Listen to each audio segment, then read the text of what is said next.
And welcome to Achievers Hive dear learners. कल है आपका एमए साइकोलॉजी फर्स्ट ईयर का पहला पेपर यानी एमपीसी 001 का एग्जाम और इस एग्जामिनेशन की प्रिपरेशन आप अभी तक कर रहे हैं। इस वीडियो में हम बात करने वाले हैं ऐसे टॉपिक्स की जो लास्ट मिनट के लिए आपको ज़रूर देख लेने हैं। अगर आप अभी तक प्रिपरेशन कर चुके हैं तो इन टॉपिक्स को बहुत ध्यान से देखिए। अगर आपने अभी तक प्रिपरेशन नहीं की है, लास्ट मिनट में कर रहे हैं, तो ये लास्ट मिनट सजेशंस आप सभी के लिए हैं। ध्यान दीजिएगा, मैंने इजी नोट्स का इंडेक्स ओपन किया हुआ है। अगर आपके भी पास इजी नोट्स हैं तो आप वहाँ मार्क कर सकते हैं, वरना लास्ट में वीडियो का स्क्रीनशॉट ले सकते हैं। पर समझते हुए ज़रूर चलिएगा, सिर्फ स्क्रीनशॉट पे डिपेंडेंट मत रहिएगा, समझते हुए चलेगा, क्योंकि मैं समझाऊंगी क्वेश्चन कैसे बनेंगे। शुरुआत करते हैं कॉग्निटिव साइकोलॉजी से। सबसे पहले ये जो टॉपिक है इसका एक लॉन्ग क्वेश्चन ज़रूर आना है। 1 लॉन्ग क्वेश्चन प्रोड्यूस करेगा ये, जिसमें कि ज़्यादातर आपको डोमेन्स और रिसर्च में से क्वेश्चन मिलने के चांसेस रहते हैं। कॉग्निटिव साइकोलॉजी क्या है ये जनरल ज़रूर पढ़ लीजिएगा, मतलब इनमें से एक लॉन्ग क्वेश्चन आपको मिलना ही मिलना है। फिलहाल के लिए सेकंड थर्ड में आपको बता रही हूँ कि इश्यूज़ भी कुछ बार काफ़ी टाइम से आया नहीं है, तो आने के चांसेस इसके हैं, लेकिन ये 2 को आपको खास तौर से देख लेना है।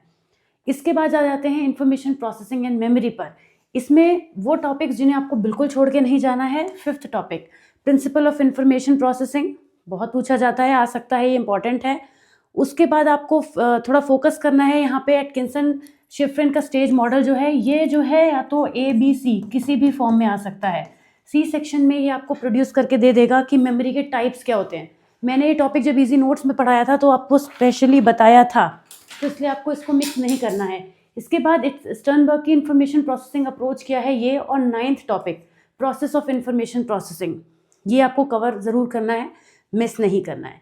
आगे बढ़ते हैं, इंटेलिजेंस पे आते हैं। वैसे तो कोई भी थ्योरी आ सकती है, लेकिन जो ज़्यादा पूछे जाने के चांसेस हैं उसमें रिपीटेडली पूछी जाने वाली है पास मॉडल। इसके बाद गिलफर्ड एंड स्टर्नबर्ग, ये बहुत कॉमनली पूछी जाती हैं, तो इनको इसीलिए ध्यान में ज़रूर आपको रखना है। टाइम बचेगा तो बाकी थ्योरीज को भी कवर कर लीजिएगा। 2 फैक्टर तो बहुत सिंपल है, गार्डनर थ्योरी और ये जो रिलेशनशिप है ये भी आप एक बार व्यू कर सकते हैं, मगर मैं उनको टॉपिक को बता रही हूँ जिन्हें आप गलती से भी मिस नहीं करने वाले हैं। आ जाते हैं क्रिएटिविटी की तरफ। क्रिएटिविटी के जो टॉपिक्स हैं इसमें आपको ध्यान देना है, मैंने आपके लिए नोट किया हुआ है। ये 2 टॉपिक आपको बिल्कुल नहीं छोड़ने हैं, 18 and 19, measurement of creativity and stages involve in creative discoveries.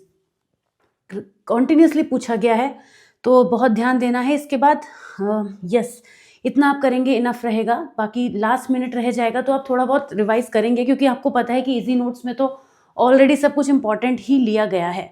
Language पे आते हैं। आपको मैं बता दूं, ये लैंग्वेज और प्रॉब्लम सॉल्विंग सबसे ज़्यादा क्वेश्चन प्रोड्यूस करने वाला है। प्रॉब्लम सॉल्विंग के तो आपको हर सेक्शन में क्वेश्चन मिलेगा, ABC तीनों में। तो पहले लैंग्वेज की बात कर लेते हैं। लैंग्वेज में जो मैंने आपके लिए इंपॉर्टेंट निकाले हैं वो है 23। देखिए, अफेजिया तो ऐसा है कि कुछ भी आ सकता है अफेजिया में। ज़्यादातर ये B और C में क्वेश्चन प्रोड्यूस करता है, और C में सिर्फ अफेजिया पूछ लिया जाता है। अफेजिया के टाइप्स जो होते हैं ना, वो भी 3 मार्कर में आ सकते हैं, तो इसमें से कुछ भी आएगा। ऐसा नहीं है कि आप पेपर आने के बाद हेडिंग्स मैच करेंगे। मैं जब पढ़ाती हूँ तो आपको बताती हूँ कि टॉपिक के अंदर भी छोटे छोटे टॉपिक हैं, वो कैसे 3 मार्कर में या जुड़कर 6 मार्कर के क्वेश्चन बनते हैं, है ना। तो पेपर तो खैर आपका इससे ही आना है, लेकिन कैसे आ सकता है, फेजिया को ज़रूर कवर कर लीजिएगा। 23 के बाद मैंने मार्क किया है 24 स्टेजेस ऑफ लैंग्वेज एक्विजिशन, इसे ज़रूर कवर कर लीजिएगा। एक तो ये 25 और एक ये 31, इनमें से एक आनी तय है।